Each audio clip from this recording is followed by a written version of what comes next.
하나님의 말씀은 사도행전 2장 1절입니다. 신약성경 188면 사도행전 2장 1절로 13절까지 봉독하겠습니다. 오순절 날이 이미 이르매 그들이 다 같이 한 곳에 모였더니 호련히 하늘로부터 급하고 강한 바람 같은 소리가 있어 그들이 앉은 온 집에 가득하며 마치 불의 혀처럼 갈라지는 것들이 그들에게 보여 각 사람 위에 하나씩 임하여 있더니 그들이 다 성령의 충만함을 받고 성령이 말하게 하심을 따라 다른 언어들로 말하기를 시작하니라. 그때 경건한 유대인들이 천하 각국으로부터 와서 예루살렘에 머물러 있더니 이 소리가 나매 큰 무리가 모여 각각 자기의 방언으로 제자들이 말하는 것을 듣고 소동하여 다 놀라 신기하게 여겨 이르되 보라, 이 말하는 사람들이 다 갈릴리 사람이 아니냐? 우리가 우리 각 사람이 난 곳 방언으로 듣게 되는 것이 어찌 됨이냐? 우리는 바데인과 메데인과 엘람인과 또 메소포타미아, 유대와 갑바도기아, 본도와 아시아, 부르기아와 밤빌리아, 애굽과 및 구레네에 가까운 리비아 여러 지방에 사는 사람들과 로마로부터 온 나그네 곧 유대인과 유대교에 들어온 사람들과 그레데인과 아라비아인들이라.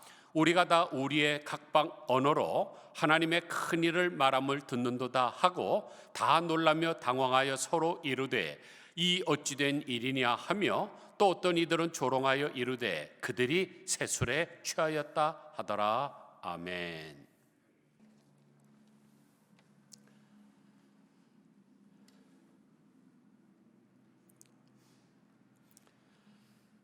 (20세기의) 최고의 부흥사였던 빌리그레암 목사님께서 20세기 신학계에 큰 영향을 남겼던 칼 바르트 교수와 함께 스위스에서 휴가를 보낸 적이 있습니다. 그때 빌리그레암 목사님이 칼 바르트 교수에게 물었죠. 신학에서 제일 강조해야 할 것이 무엇이라고 생각하십니까?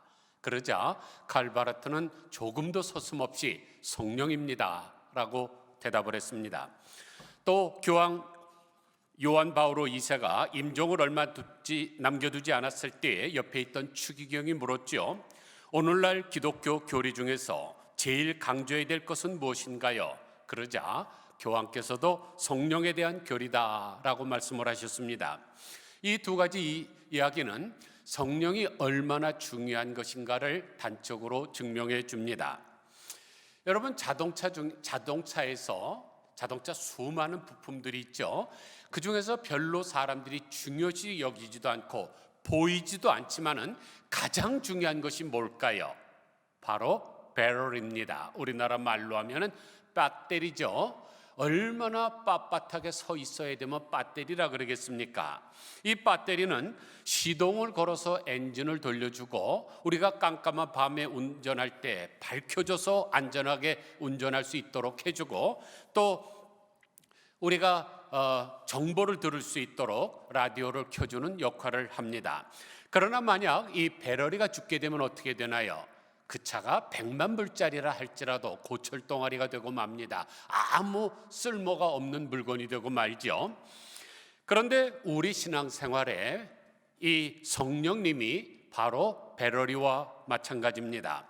우리 눈에 보이지도 않고 우리가 별로 중요시 여기지도 않지만은 성령님이 계시지 않으면 아무것도 할 수가 없기 때문입니다. 그래서 예수님이 돌아가신 후에 아무것도 하지 못하고 밤에 숨어있던 비겁한 제자들이 모여서 기도를 하자 오순절날 성령께서 강림하셨습니다. 1절 보니까 오순절날이 이미 이르매 그들이 다 같이 한 곳에 모였더니 호련히 하늘로부터 급하고 강한 바람 같은 소리가 있어 그들이 앉은 온 집에 가득하며 마치 불의 혀처럼 갈라지는 것들이 그들에게 보여 각 사람 위에 하나씩 임하여 있더니 그들이 다 성령의 충만함을 받고. 이 오순절날 성령께서 강림하신 사건은 인류 역사상 엄청난 사건입니다.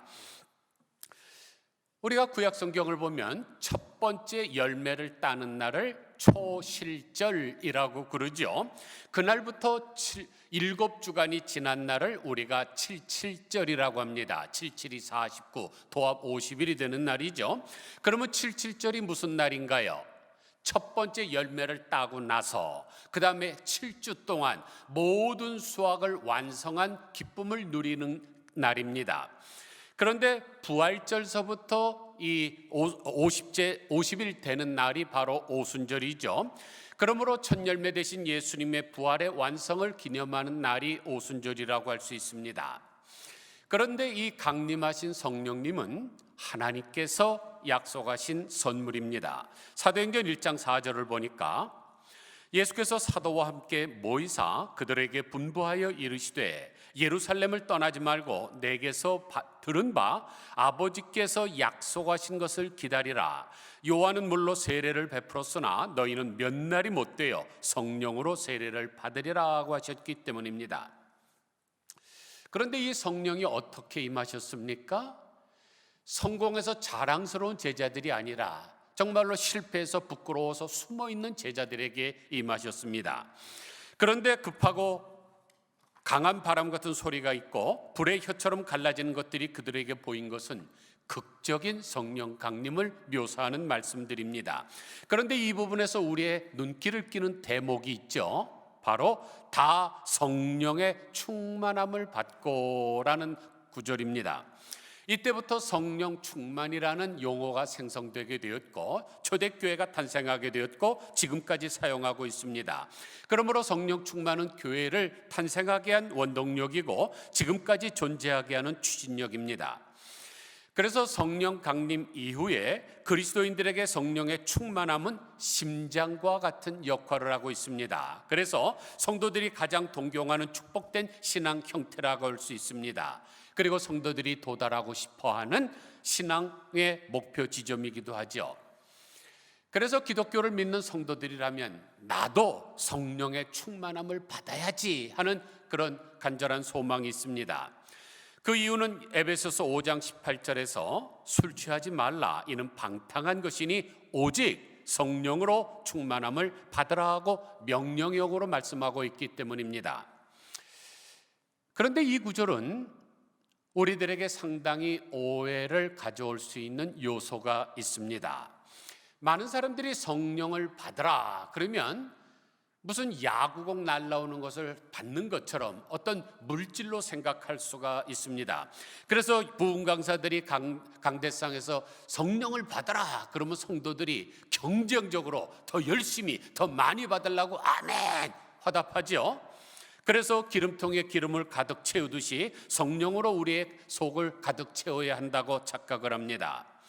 그러나 우리가 간과하지 말아야 될 것은 성령은 어떤 물건이 아니죠. 야구공같이 날아오는 물건이 아닙니다. 우리 성령님은 거룩하신 하나님의 영으로서 보이지는 않지만 성결의 영이고 인격적인 인격체이십니다. 그래서 성령으로 충만함을 받으라라고 하는 그 말씀의 원어에는 받으라는 그런 뜻이 없습니다. 그런 개념이 없습니다. 원문은 수동태입니다. 그래서 직역을 하면 성령으로 충만해져라는 뜻인데 우리나라 언어에는 수동태가 참 부자연스럽습니다. 그래서 성령으로 충만함을 받으라고 번역한 것이죠.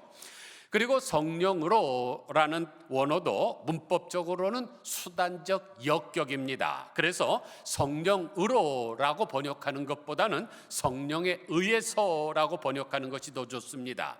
그렇게 되면 어떻게 될까요? 성령으로 충만을 받으라 하는 말씀은 성령께서 하시는 역사로 말미암아 너희들이 충만해져라 라는 뜻이죠. 사랑하는 성도 여러분, 오늘은 2023년도 성령 강림 주일입니다. 그러므로 먼저 성령님의 역사에 의해서 여러분들이 충만해지시기를 주님의 이름으로 간절히 축원드립니다. 그러면 성령님은 어떤 분일까요? 첫째로 성령님은 생명을 살리시는 분입니다. 어느 날 하나님께서 에스겔 선지자를 데리고 어떤 골짜기로 갔는데 해골들이 가득한 그런 골짜기였습니다. 그때 하나님께서 에스겔에게 묻죠. 이 뼈들이 능히 살아나겠느냐?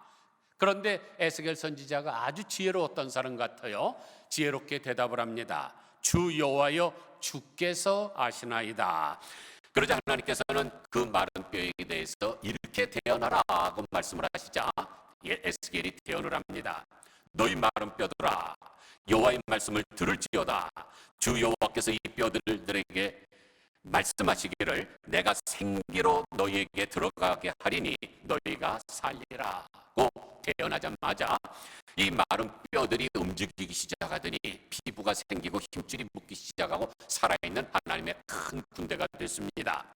여기서 생기라는 단어가 바로 하나님의 영, 즉 성령님을 가리킵니다. 그러므로 성령님은 생명을 소생시키는 분이시라는 것을 우리가 알 수 있습니다. 창세기 2장에도 생명이 없는 흙을 가지고 빚으사 사람의 형체를 만들고 하나님께서 코에다가 생기를 불어넣었더니 살아있는 생명이 되지 않았습니까? 사랑하는 성도 여러분, 우리 주변에는 지금 살은 것 같으나 죽은 사람들이 너무너무 많습니다. 그래서 예전에 오스카상을 받은 영화 가운데 Dead Man Walking이라는 영화가 있었죠. 살았다고 하지만 죽은 사람들입니다. 이런 사람들을 살리기 위해서는 반드시 성령께서 역사하셔야만 합니다. 그런데 죽은 사람들뿐만 아니라 병들어 죽어가는 사람들도 성령께서 역사하실 때 새 생명이 되고 회생하게 되는 것입니다. 둘째로 성령님은 보혜사로서 우리를 진리 가운데로 인도하십니다. 보혜사라는 단어 가만히 보세요. 보호하시고, 해, 은혜를 베푸시고, 사, 선생사자를 써서 우리를 가르치는 선생님이라는 뜻이죠. 요한복음 16장 13절을 보니까 진리의 성령이 오시면 그가 너희를 모든 진리 가운데로 인도하시리라. 그래서 성경은 여러 곳에서 성령을 가리켜서 진리의 영이라고 말씀을 하십니다. 그러므로 성령님은 우리를 진리로 인도하시고 진리이신 하나님의 말씀 안에서 살아가도록 인도하시는 분입니다. 그런데 여기서 더 중요한 것은 진리란 하나님의 자신을 가리킨다는 것입니다. 이사야서 65장 16절을 보면 하나님을 가리켜서 진리의 하나님이라고 하십니다. 우리가 사랑의 하나님이라는 말씀은 무슨 뜻인가요? 하나님은 곧 사랑이시다라는 뜻이죠. 그러니까 진리의 하나님이라는 뜻은 하나님은 곧 진리라는 뜻입니다. 그런데 진리 가운데로 인도하신다는 말씀의 궁극적인 의미는 진리 대신 하나님이 계신 그 천국으로 인도하신다는 뜻입니다. 그래서 중요한 것입니다. 성령님이 계시지 않으면 우리는 절대로 천국에 가지 못합니다.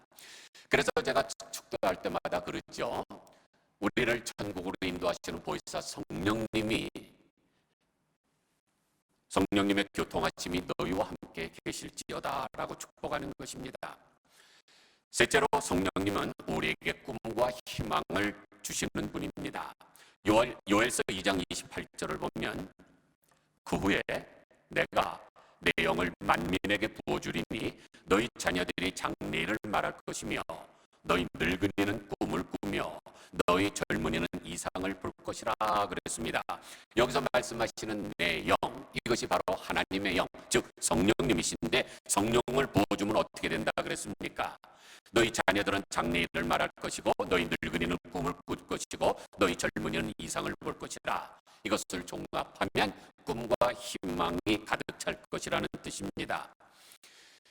그래서 실망과 좌절 가운데서 살아가는 사람들이 성령의 은혜를 체험하게 되면 그분들은 실망과 좌절을 뛰어넘을 새 힘과 용기를 얻게 됩니다.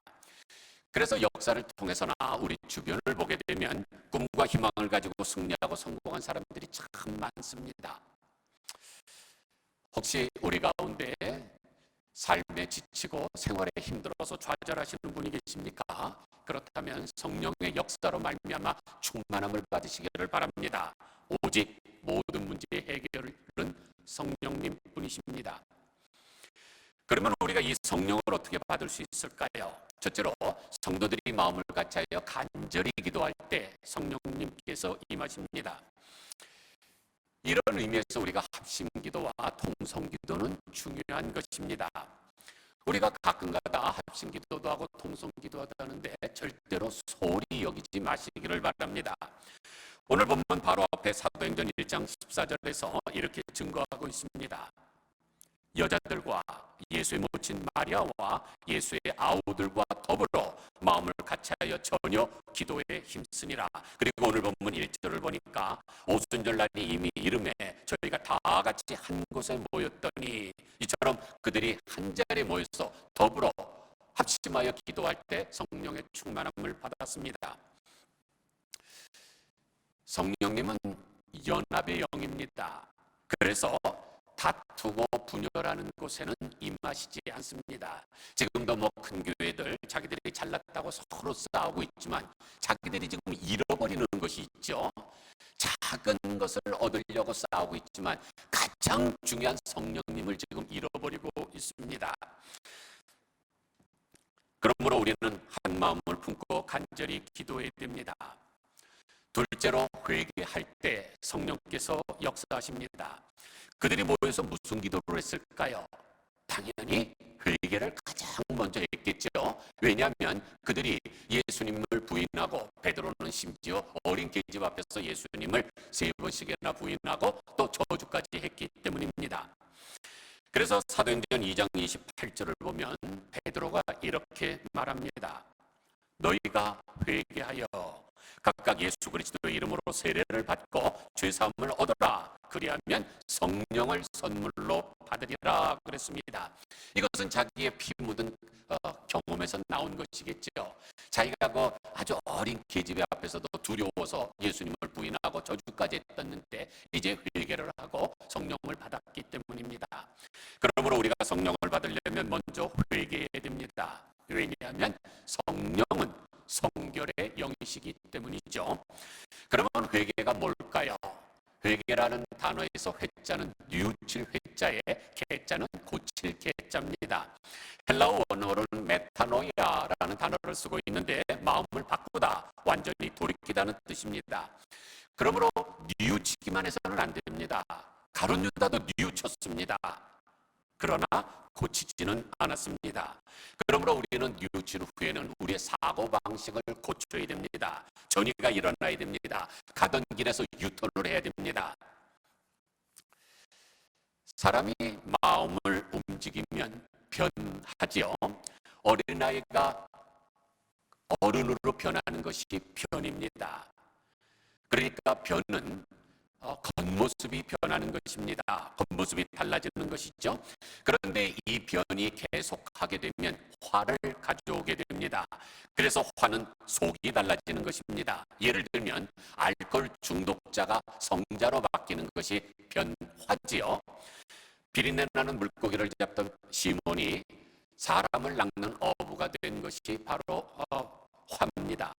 그런데 이런 것은 하루아침에 이루어지지 않지요. 오랜 세월에 동안에 변의 과정을 밟아야만 마침내 화를 이룰 수가 있는 것입니다.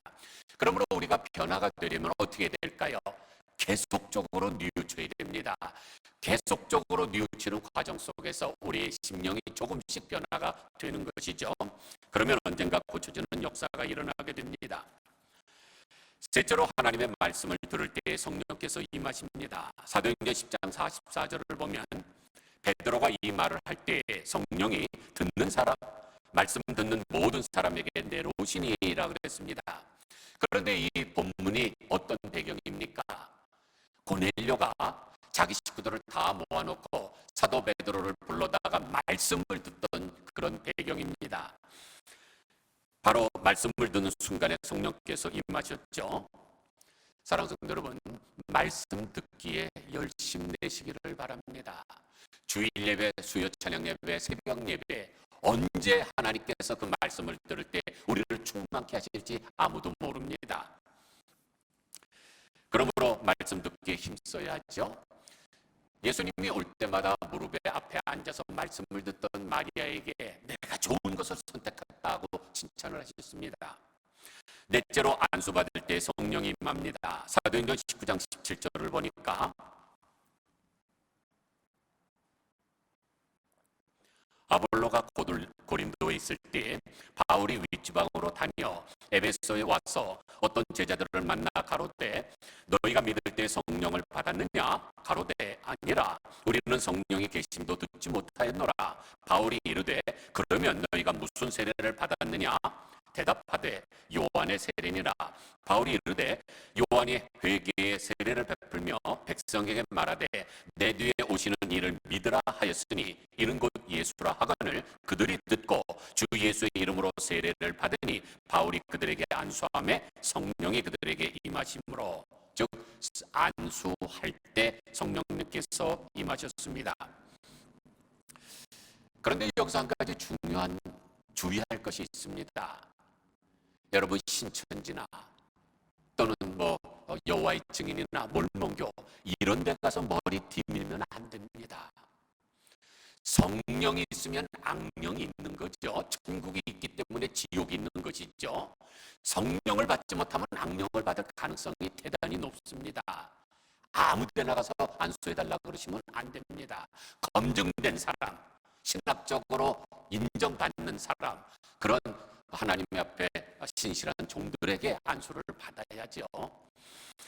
이외에도 성령을 받을 수 있는 방법이 많이 있는데 시간이 없어서 다 설명하지는 못합니다. 예를 들면 찬양 속에 거하시는 하나님께서는 우리가 찬양할 때 성령께서 우리를 강권하십니다. 또 하나님을 위해서 죽기까지 충성을 할 때 성령님께서 도우시기 위해서 임하십니다. 그러면 마지막으로 성령을 받으면 어떻게 될까요?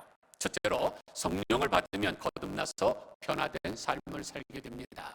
좋은 예를 하나 들죠. 1941년 12월 7일 일본이 진주만을 공격했습니다. 수많은 사람들이 죽었죠. 그때 350대의 비행기를 동원해서 공격을 했던 주의관은 나구모 주이치 장군입니다.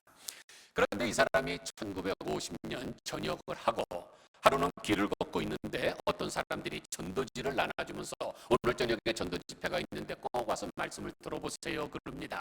이제 저녁도 했겠다, 할 일도 없으니까 그 전도지를 가지고 그 집회를 찾아갔더니 미국 선교사가 자기는 예전에 미국의 공군 전투 조종사였다고 얘기를 합니다. 자기와 똑같은 직업을 가지니까 유유상종이라고 마음이 끌렸습니다. 그래서 그가 전하는 말을 경청을 하죠. 그런데 그 선교사님은 진주만 폭격돼 부모님을 잃고 이르를 갈면서 일본을 폭격할 사람을 물색할 때에 자원했던 사람입니다. 그런데 1942년 일본의 수도인 도쿄, 동경을 폭격하기 위해서 가다가 그만 대공포에 맞아서 추락을 했는데 죽지는 않았습니다. 포로로 잡혀가서 3년 동안 감옥에서 엄청난 고생을 했습니다. 그런데 마침내 포로 수용소에서 해방이 되어서 미국으로 돌아온 이분이 신학을 공부해갖고 목사가 됐습니다. 그리고는 이번에는 자기 가족을 죽인 일본 사람들을 폭격하러 간 것이 아니라 복음을 전하기 위해서 온 것입니다. 그러면 어떻게 이를 갈며 폭탄을 짊어지고 일본을 폭격하려고 했던 사람이 사랑의 복음을 가지고 선교사가 될 수 있었을까요?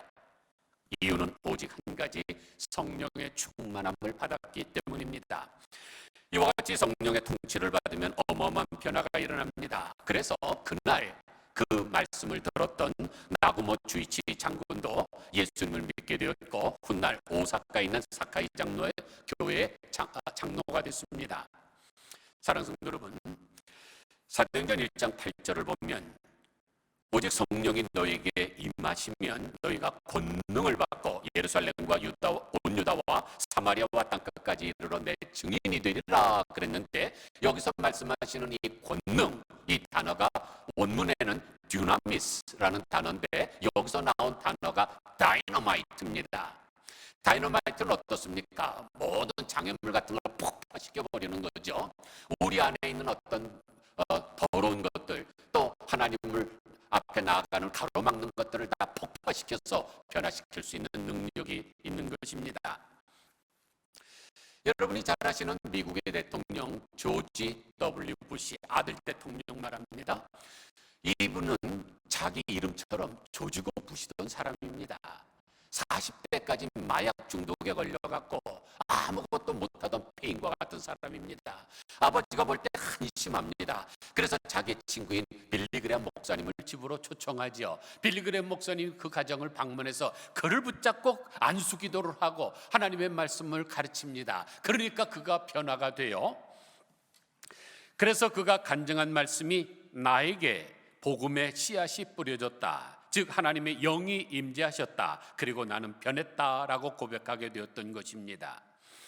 40살 될 때까지 술과 마약에 찌들어 살던 사람이 성령의 충만함을 받으니까 이제는 사람들에게 인정을 받기 시작했고 결국 미 합중국의 대통령이 된 것입니다. 둘째로 성령을 받으면 죽음을 두려워하지 않게 됩니다. 오늘 본문 4절을 보니까 그들이 다 성령의 충만함을 받고 성령이 말하게 하심을 따라 다른 언어들로 말하기를 시작하니라. 그런데 그들이 어떤 사람들이었습니까? 예수님이 돌아가실 때 무서워서 도망갔던 배신자들이죠. 어린 계집 앞에서도 부인을 했던 겁쟁이였습니다. 그런데 이제 오순절 성령을 받고 나니까 두려움이 완전히 사라지게 되었습니다. 그래서 죽음 앞에서도 담대할 수가 있었던 거죠. 사도행전 후반부를 보면 성령을 받은 제자들이 어떻게 변했는가를 하는 이야기로 점철되어 있습니다. 그래서 그들은 사내들인 공회 앞에서도 담대히 복음을 전했고 복음을 전하다가 감옥에 갇혔는데도 찬양을 했고 심지어 돌에 맞아 죽으면서도 얼굴이 천사와 같이 됐습니다. 왜냐하면 성령을 받으면 죽음도 어찌할 수 없는 담대함과 용기가 솟아나기 때문입니다. 셋째로 성령을 받으면 세상이 줄 수 없는 평안을 누리게 됩니다. 현대인들에 있는 가장 큰 적이 뭘까요? 바로 불안과 염려죠. 그래서 하루에 얼마나 많은 신경안전제와 수면제가 팔리는지 모릅니다. 몇억 알씩 팔립니다. 그래서 육체적인 노동은 줄어드는 반면에 정신적인 불안과 염려는 점점 늘어나 현대인들을 지배하고 있습니다. 그래서 미래에 대한 불안, 직업에 대한 불안, 가족에 대한 불안, 건강에 대한 불안 등 수많은 불안과 염려가 현대인들을 괴롭히고 있죠. 그런데 우리 하나님은 어떤 분이십니까? 세상 끝날까지 너희와 함께 하시리라고 약속을 했던 임마누엘의 하나님입니다. 또 아브라함이 자기 아들을 모리아산에서 번제로 바칠 때 이미 양을 준비해 놓으셨던 여호와 이레의 하나님이십니다. 여호와 이레 무슨 뜻일까요? 여호와 하나님이죠. 이르웨 보신다는 뜻입니다. 하나님은 우리를 다 보고 계시기 때문에 우리에게 필요한 건 미리미리 다 준비해 놓으십니다. 그러므로 성령의 충만함만 받으면 두려움이 사라지게 되죠. 그래서 시편 46편 1절을 보면 하나님은 우리의 피난처시요 힘이시니 환난 중에 만날 큰 도움이시라. 그러므로 땅이 변하든지 산이 흔들려 바닷 가운데로 빠지든지 바닷물이 솟아나고 뛰놀든지 그것이 넘침으로 산이 흔들릴지라도 우리는 두려워하지 아니하리로다. 또 찬송가 413장을 보면 내 평생에 가는 길 순탄하여 늘 잔잔한 강 같든지 큰 풍파로 무섭고 어렵든지 나의 영혼은 늘 편하다. 내 영혼 평안해, 내 영혼 평안해 라고 노래하고 있습니다. 그러므로 수면제나 신경안정제를 복용하지 마시고 성령의 충만함을 받으시기 바랍니다. 그러면 모든 불안과 두려움과 염려가 사라집니다. 이런 평안함이 여러분 속에 있으시기를 주님의 이름으로 축원드립니다. 저는 오늘 성령 강림 주일을 맞이해서 성령님에 대해서 말씀을 드렸습니다.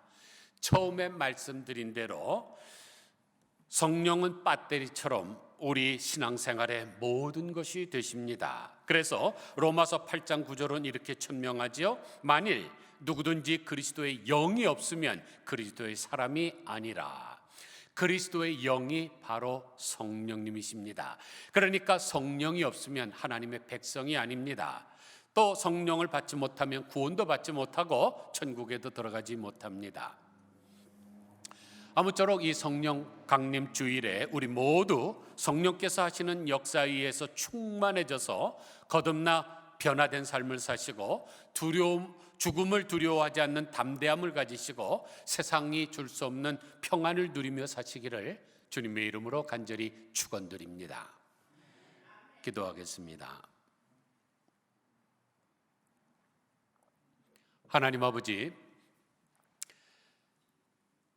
구약의 첫 열매를 따는 초실절로부터 7주간이 지난 50일 되는 날 77절에 모든 수확을 완성하는 기쁨을 기념하는 절기였던 것처럼 예수님께서 부활의 첫 열매가 되셔서 부활하신 그날부터 50일 되는 날 오순절날 성령께서 강림하셨습니다. 하나님 아버지, 주께서 말씀하시기를 성령으로 충만함을 받으라. 이것이 수동태로 되어 있고 수단격 역격이라는 것도 말씀을 드렸습니다. 그러므로 우리는 성령에 의해서 충만해져야 될 줄로 믿습니다. 우리 성령님은 날라오는 야구공처럼 집어던질 수가 있고 받는 것이 아닌데 잘못 가르치는 사람들, 부흥 강사들 때문에 성령을 받으라, 잘못된 교리가 생긴 줄 압니다. 이제 성령의 감동하심으로 우리가 충만함을 받아서 성령이 우리의 마음을 통치하게 하여 주시고 또 지배할 수 있도록 내어드릴 수 있는 저희들 되게 하여 주옵소서. 내 뜻대로 살아가지 말게 하시고 성령께서 보여주시고 진리 가운데 인도해 주시는 그 길을 따라갈 수 있는 저희들 되게 하여 주옵소서. 예수님이 원보에 사시고 성령님께서 후보에 사시로서 바톤 터치를 하고 이 땅에 오셔서 우리 가운데 계시며 내주하시며 또 우리를 진리 가운데 인도하시는 것을 믿게 하여 주셔서 거듭나 변화된 삶을 살게 하여 주시고 초대교회 성도들처럼 죽음도 두려워하지 않는 담대함을 갖게 하여 주시고 세상에서 얻을 수 없는 평안함으로 누리며 살아갈 수 있는 저희들 되게 하여 주시옵소서. 예수 그리스도의 거룩하신 이름으로 간절히 기도드리옵나이다. 아멘.